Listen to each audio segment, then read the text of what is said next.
Oh, all right. Let's do this. I'm getting warmed up. What are we talking about?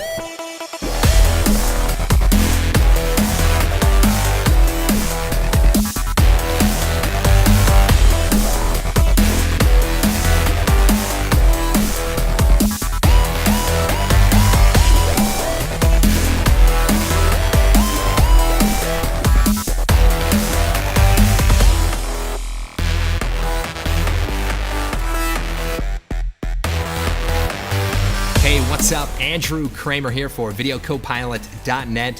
Thanks for tuning in.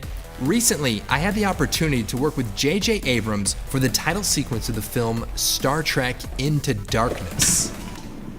Where's our special effects? Into Darkness. Star Trek. I think we're having a little bit of technical difficulties, but okay, one more time. Today I'm going to talk to you about some of the work that went into it, the challenges and solutions. Let's take a look.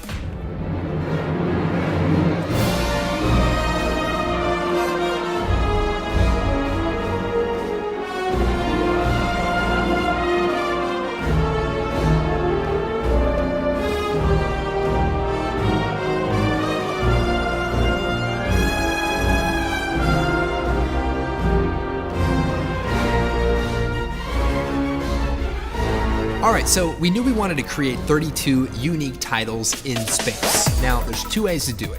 One, we could go into space, fly around, and shoot these, because JJ, he really likes to shoot things practically, in camera when possible. However, it's very expensive to shoot in space, so we decided instead, let's do it with CG.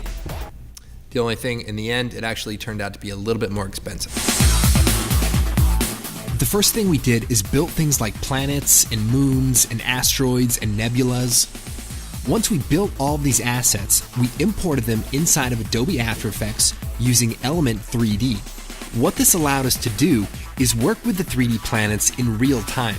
This way, we could see exactly what the final composite would look like with all the final effects like atmosphere and color correction. Then, after seeing everything together, we could change the lighting or move the camera. Let's say we had a fire planet. Well, we can go in, change the color, and make it an ice planet. This made it easier to create a bunch of different designs.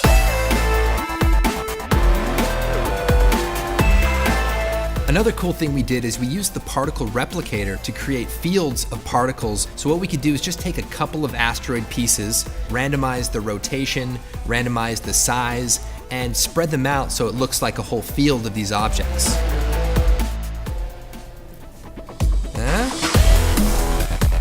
All right, let's take a quick break to build the Enterprise. This looks pretty straightforward. I mean, take the pieces out of the bags. I'm like halfway done.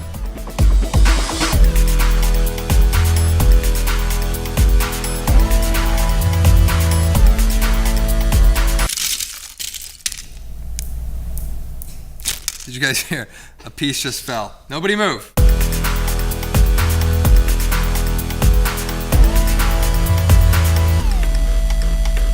All right, the last piece.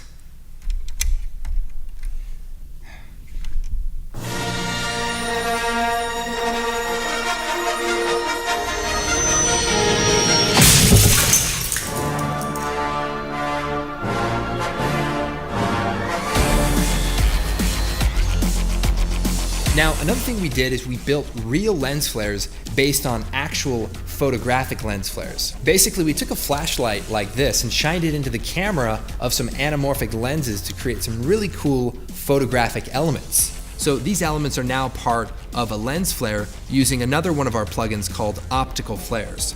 So we basically created a bunch of custom lens flare presets based on real photographic lens flares.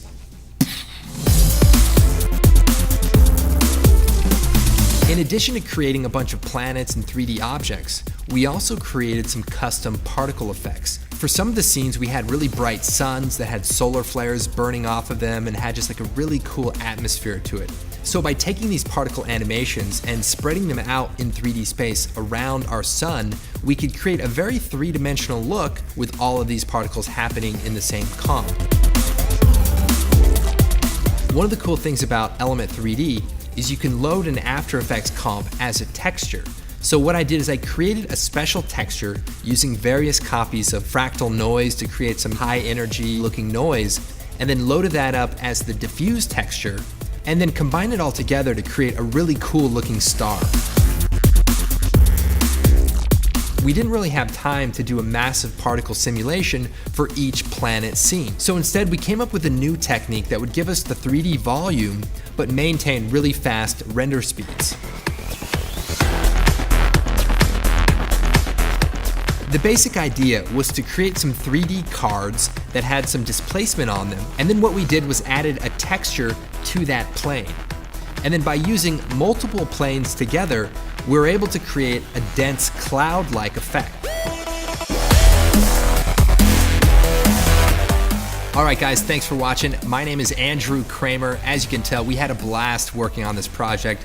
Always great to work with J.J. Abrams. And of course, check out the Blu-ray DVD release for even more special features. All right, let's cut to the shot of the three guys who actually built this in time lapse.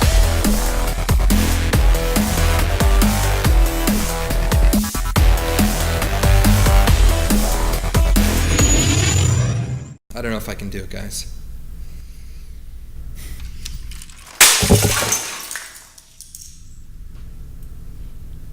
You know what? Let's do that again.